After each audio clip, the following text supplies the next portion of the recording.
బిడ్డలు ఇవాళ కుర్చీలు ఎక్కడానికి సిద్ధంగా ఉన్నారు.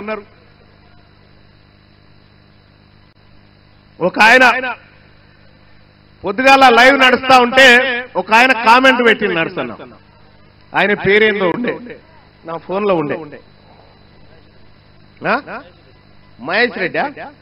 మహేశ్వర్ రెడ్డి అని ఒక ఆయన కామెంట్ పెట్టింది. ఏంటంటే బీసీలంతా మా ఉత్స తాగాలరా అని పెట్టిందన్న. చూస్తారా కామెంట్? ఇక చూడరు, బీసీలంతానట రెడ్ల ఉత్స తాగాల, మా ఉత్స తాగాలరా అని చెప్పి అలా కామెంట్ పెడతా ఉంటే, ఇంకా ఏం సోపది మీకు మాకు? జరా ఈ కెమెరా ఏదైతే ఉందో ఇది జూమ్ చేయండి వాయిస్. ఈ లైవ్ స్క్రీన్ల మీద కనిపించేటువంటి కెమెరా ఇక చూడండి. మహేష్ రెడ్డి అట బీసీలు ఎప్పుడు మా ఉత్స తాగాల్సిందే అని చెప్పి, బీసీల మట వాళ్ళ ఉత్స తాగన్నట. ఎవనుత్స ఎవడు తాగితే ఇయ్యాల 1,20,00,000 రూపాయలు మా సొమ్ము, 1,20,000 కోట్ల రూపాయలు మా సొమ్ము మీరు తాగుకుంటా, మా బీసీల ఉత్స మీరు తాగుకుంటా మమ్మల్ని ఉత్స తాగమంటారా? దొంగ నా కొడుకులారా, మా సొమ్ము కదా ఇది,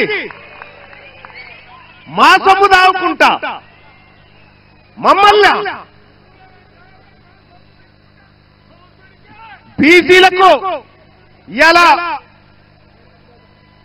అధికారం మేమంటే ఒక ఆయన అంటాడు మీరేమన్నా చేసుకోరు కానీ రాజకీయాలు చేయొద్దట. బరాబర్ రాజకీయాలే చేస్తాం. మా బిడ్డ శ్రీకాంతాచారి ఆత్మ బలిదానం చేస్తే ఆ శవంకాడ కాపుకున్న దొంగలు మీరు ఇలా మా బీసీల గురించి మాట్లాడతారా? మా బిడ్డకు చేసిన న్యాయం ఏంది ఒక్కసారి నేను అడుగుతా ఉన్నా.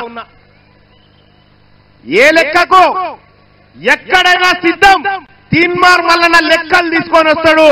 మీరు రమ్మంటే గోల్కొండ కాడ కూర్చుందామా, 1000 స్తంభాల గుడి కాడ కూర్చుందామా, లేకపోతే కాకతీయుల ఏ దూరణం కాడ కూర్చుందామో చెప్పురు. మీరు చేసింది దొంగతనమే.